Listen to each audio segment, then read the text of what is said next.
Hello my dear ones. आज इस video में बात करने वाली हूँ दो ऐसे नियमों के बारे में जो सब पर लागू होते हैं और सबको उनका पालन करते वक्त खास ख्याल रखना चाहिए। ये ज़िंदगी के दो नियम ऐसे हैं, कोई भी अपवाद नहीं है और ऐसा एक भी व्यक्ति इस पृथ्वी पर नहीं है जिस पर ये नियम लागू ना होते हों।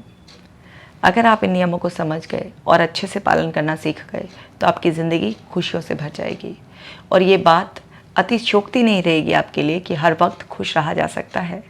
वो आपके लिए संभव हो जाएगा, या यूँ कहे कि यही पृथ्वी लोक आपके लिए स्वर्ग बन जाएगा। तो चलिए समझते हैं ये दो नियम क्या हैं। पहला नियम है कि हर वक्त मनुष्य कर्म करता रहता है। हम लोग कोई ना कोई कर्म हर वक्त करते ही रहते हैं, यानी कि कोई भी व्यक्ति ऐसा नहीं है जो कर्म से बच जाएगा।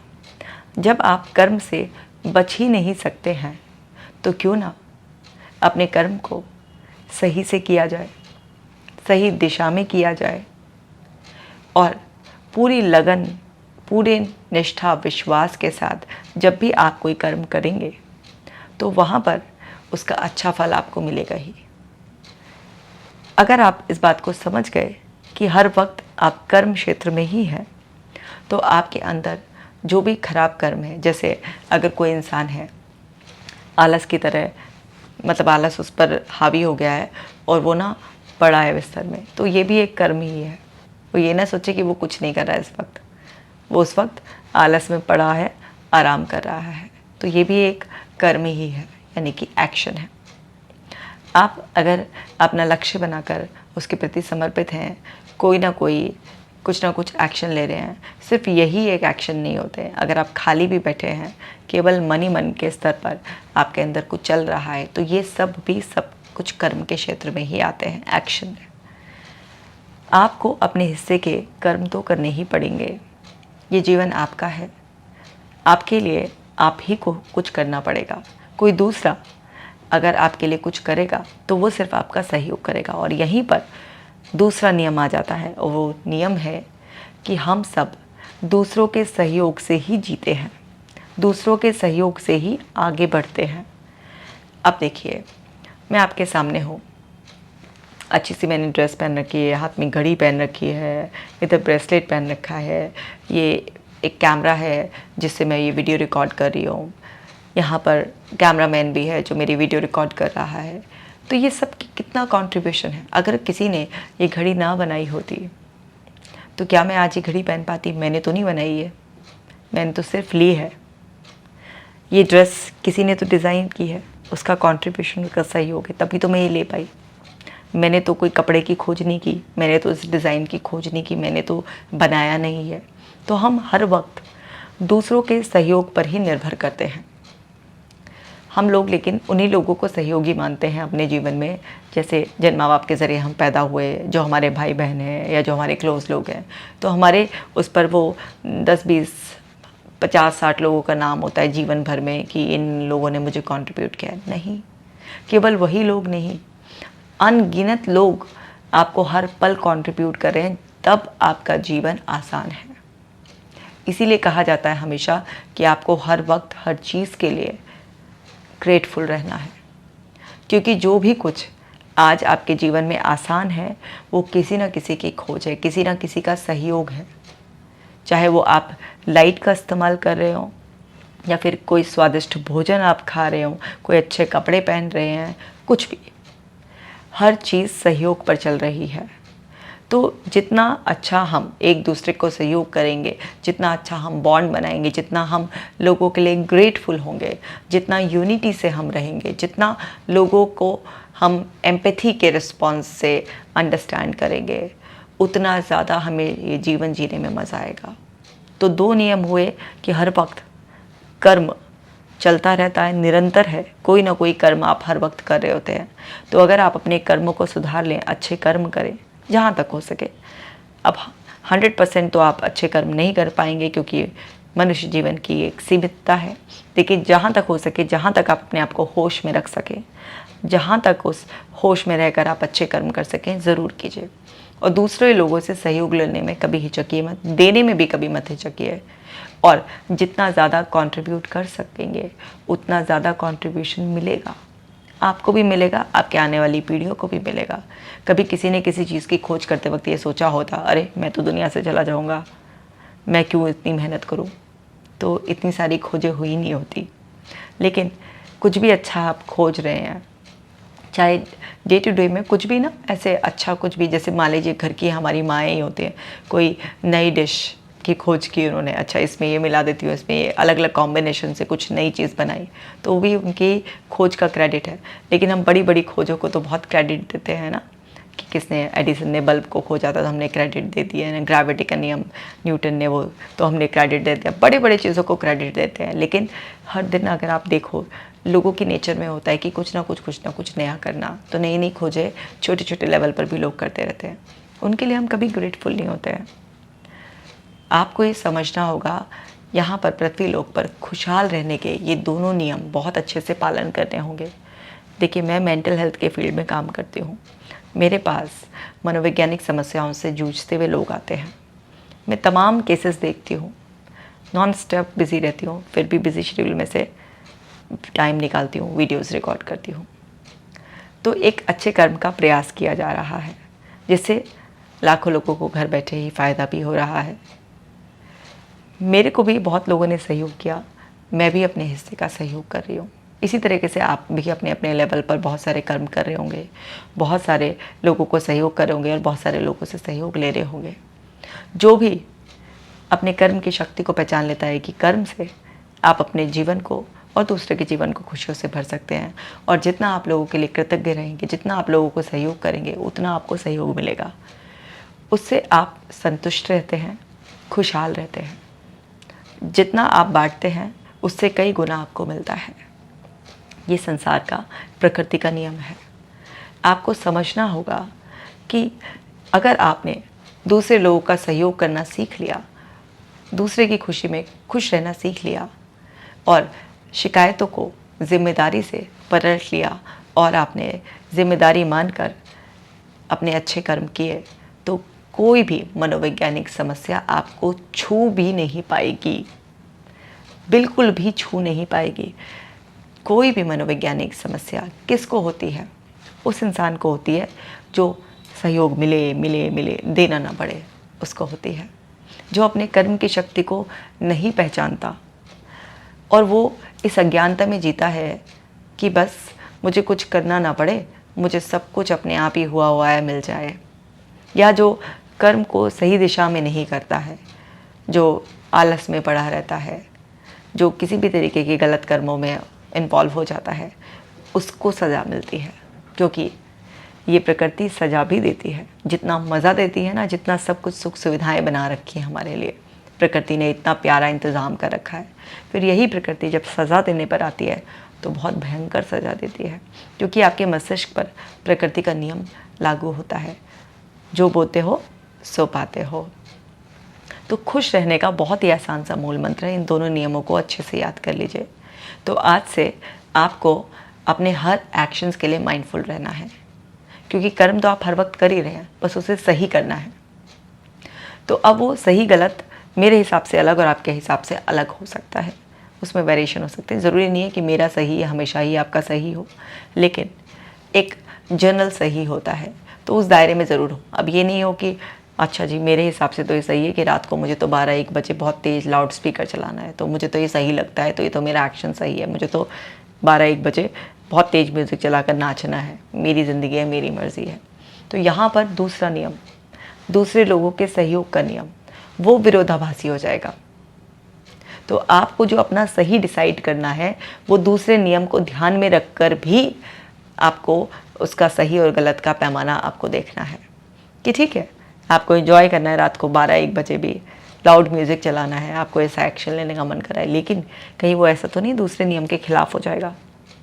बिल्कुल खिलाफ हो जाएगा, क्योंकि वो वक्त क्या है? सोने का वक्त है, लोग सो जाते हैं।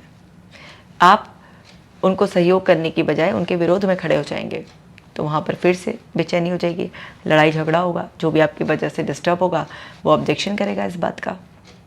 तो आपको ये चीज़ समझनी है कि आपके किसी भी एक्शन से दूसरे को कोई तकलीफ़ तो नहीं हो रही है, क्योंकि नियम क्या है, हम सब दूसरों के सहयोग से आगे बढ़ते हैं, चलते हैं। तो कोई भी ऐसी चीज़ करें जो आपके लिए अच्छी हो लेकिन दूसरे के लिए तकलीफ़ का कारण ना बने। कभी कभी ऐसा होगा वास्तव में कि कोई भी चीज़ किसी के लिए अच्छी हो लेकिन दूसरे के लिए इतनी अच्छी नहीं होगी, लेकिन वो चीज़ तब जब वास्तव में उसकी ज़रूरत हो। जैसे अब मान लीजिए किसी ने कोई क्राइम किया, अब उसके लिए तो ये था मैंने क्राइम किया, मैं पकड़ा ना जाऊँ, उसके लिए तो ना पकड़ा जाना ही अच्छा है। अब लेकिन पुलिस ने उसे पकड़ लिया, तो पुलिस ने एक क्रिमिनल को पकड़ा तो उनके लिए तो एक प्रमोशन की अपॉर्चुनिटी आई, उनके तो और बैचेस लगेंगे, है ना, उनको तो प्राउड मोमेंट आएगा। लेकिन जो क्रिमिनल है उसके लिए वही चीज़ बुरी हो जाएगी, उसको तो सज़ा मिलेगी। अब लेकिन ये एक के लिए अच्छा और एक के लिए बुरा, क्योंकि हर चीज़ विपरीत में मौजूद है यहाँ पर, लेकिन इसकी ज़रूरत थी क्योंकि इससे भी आप उसे सहयोग कर रहे हैं कि वो सुधर जाए और आगे और गलत कर्म ना करे। तो यहाँ पर दूसरा नियम आ गया, दूसरों के सहयोग का। तो यहाँ पर आपको ये देखना है कि आपके जो कर्म है, अगर वो दूसरे इंसान के लिए थोड़ा अनकंफर्टेबल सिचुएशन पैदा कर रहे हैं या उसके लिए अभी ठीक नहीं लग रहे हैं, लेकिन आप उसको सहयोग कर रहे हैं उसकी गलतियों से बचाने के लिए, तो वहाँ पर आप दोनों नियम को पूरा कर रहे हैं, तो इसलिए आपको टेंशन लेने की ज़रूरत नहीं है। लेकिन जहाँ पर आप वास्तव में ज़बरदस्ती दूसरे इंसान को असहयोग कर रहे हैं, उसको डिस्कम्फर्ट दे रहे हैं, तो वहाँ पर वो दूसरे नियम का विरोध होते ही आप मुश्किल में पड़ जाएंगे।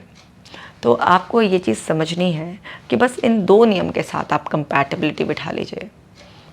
डर, चिंता, जो अवसाद है, किसी भी तरीके के रिश्तों में समस्याएं, सब बिल्कुल गायब हो जाएंगी, बिल्कुल गायब हो जाएंगी। एक वो कहावत है ना, गधे के सिर से सींग गायब हो गए, बिल्कुल ऐसे ही आपके दिमाग से गायब हो जाएंगी। इन दोनों नियमों को हम भी पालन करते हैं।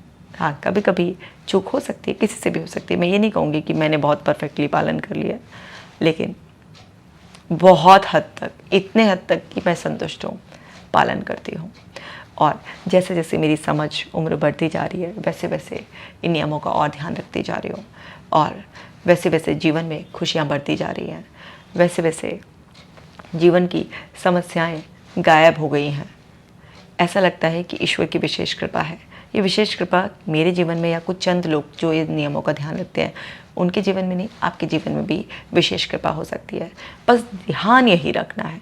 तो हर समय कृतज्ञता के भाव से भरे रहिए, क्योंकि आप जो भी चीज़ें इस्तेमाल कर रहे हैं वो इसलिए इस्तेमाल कर पा रहे हैं, आज सुख सुविधाओं से इसलिए जी पा रहे हैं क्योंकि कभी किसी ने इन चीज़ों के लिए कोई सहयोग किया। तो उनके लिए धन्यवाद का भाव हर सुबह आपके अंदर होना चाहिए कि इस पृथ्वी लोक के, संसार के, पूरे ब्रह्मांड के कण कण के मैं ऋणी हूँ। कृतज्ञता का भाव मेरे अंदर है। हे ईश्वर, लाख लाख धन्यवाद। हर उस मनुष्य को कोटि कोटि नमन और धन्यवाद जिसने भी मेरे जीवन को आसान बनाने में सहयोग किया है। और मैं भी जिम्मेदार हूँ इस बात के लिए कि मैं भी लोगों के जीवन में कुछ ऐसा सहयोग करूँ जिससे उनका जीवन आसान बन जाए। ये भाव जब आप दिन की शुरुआत में करेंगे तो हर दिन इस भाव को जब अपने मन में लेकर आएंगे तो आपके मन की गहराइयों में ये भाव उतर जाएगा। आप लोगों के लिए ऑटोमेटिकली जेनरस हो जाएंगे। हर इंसान वास्तव में, कहते हैं ना कि हर इंसान भाई भाई जैसा, वो एक भाईचारे वाली फीलिंग, एक अपनेपन वाली फीलिंग कि जैसे कि हम सब एक ही डोर से बंधे हुए हैं, वो आपके अंदर आ जाएगी। और जो अंदर से उठने वाली ईर्ष्या है, किसी के प्रति नाराज़गी है, क्रोध के भाव है, वो अपने आप ही शांत होने शुरू हो जाएंगे। क्योंकि हमारे मन पर जब सतोगुण हावी होता है तो वो तमोगुण और रजोगुण को दबाने लगता है। एक गुण हावी होता है, बाकी दो को घटाता है। तो इस तरीके से कृतज्ञता का भाव, एक सौम्य भाव आप अपने मन में रखेंगे तो आपको मानसिक समस्या कैसे हो सकती है। और फिर जो इतना कृतज्ञता का भाव और इतना सौम्य भाव रखे हुए है तो वो तो अपने कर्म को बहुत अच्छी तरीके से करेगा ही। उसे बोध रहेगा, हमेशा होश रहेगा कि अगर मैंने झूठ भी बोला है तो उस झूठ में किसी की भलाई ही है। अगर मैंने किसी को गलत काम करने से रोका है तो उसमें उसकी भलाई है, मैं सहयोग कर रहा हूँ। तो आपको फिर टेंशन लेने की ज़रूरत नहीं है कि क्या एक्शन गलत है, क्या सही है। ऐसा लगेगा कि जैसे, क्योंकि आप और हम सब ईश्वर का अंश हैं, कि जैसे खुद ही ईश्वर आपको मार्ग दिखा रहे हैं। आपका जीवन बहुत ही सरल, आसान हो जाएगा। मैं ये बिल्कुल नहीं कह रही हूँ कि आपको अपने जीवन के जो वास्तविक सुख हैं या जो आज का मॉडर्नाइजेशन, ये जो मॉडर्न एरा जिसमें हम रहते हैं, इस सब में वो सब चीज़ों को कट ऑफ करने की, छोड़ने की ज़रूरत है, नहीं।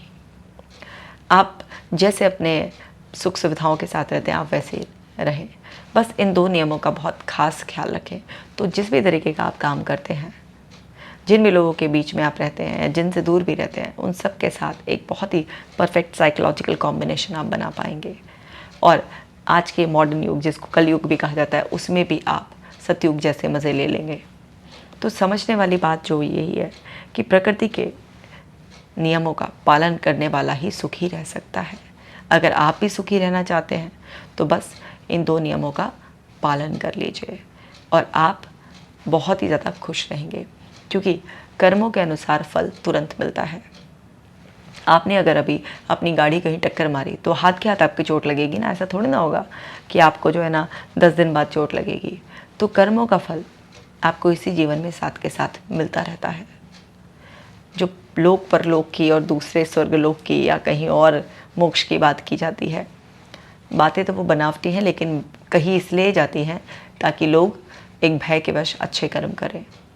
मैं चाहती हूँ कि आप भय मुक्त होकर बस अपने मनोवैज्ञानिक स्तर को समझें और इन दोनों नियमों का बहुत अच्छी तरीके से पालन करें, क्योंकि भय जब तक आपके मन में दिखाया जाता है दूसरे लोगों का, तो वहाँ पर उस डर की वजह से भी आपसे बहुत सारे गलत काम हो जाते हैं और मनुष्य जीवन का आनंद लेने से आप रह जाते हैं। आपको समझना है कि भय मुक्त होकर बस इसी लोग को आप कहते हैं ना सार्थक कर लें, तो आप ऑलरेडी यहीं पर ही स्वर्ग में हैं। तो बिना किसी डर के, भगवान और शैतान किसी से भी नहीं डरना है। सिर्फ अपने अंदर एक आस्था की वास्तव में कोई ना कोई तो परम शक्ति है, लेकिन वो दंड देने के लिए या हर समय आपके सर पे डंडा रखने के लिए नहीं है। आप उसी प्रकृति या ईश्वर कह लीजिए, उन्हीं के बनाए हुए वो हैं और वही आपको मार्गदर्शन करेंगे। और आप खुद बस अपने कर्मों को अच्छी तरीके से करते रहिए और दूसरे लोगों का सहयोग करते रहिए और दूसरे लोगों के सहयोग के लिए कृतज्ञता का भाव रखते रहिए। आपका जीवन सार्थक हो जाएगा। आप स्वर्ग की ही यात्रा कर कर फिर से वापस रिसाइकिल होने के लिए तैयार होते रहेंगे। तो उम्मीद करती हूँ कि जो मैं समझाना चाह रही थी कि किसी भी व्यक्ति के लिए अपने मानसिक स्वास्थ्य को ठीक रखना बहुत ही आसान है। अगर वो ये 2 नियमों का पालन कर ले तो फिर वो जीवन भर खुश रहेगा। आपको बहुत अच्छी तरीके से समझ में आ गया है, ऐसा मेरा विश्वास है। आप इस वीडियो को बाकी लोगों के साथ भी शेयर करें ताकि सभी लोग इन दोनों नियमों का बहुत अच्छी तरीके से पालन करें और खुश रहें। मैं मिलूँगी आपसे नेक्स्ट वीडियो में। आप अपना खास ख्याल रखिएगा।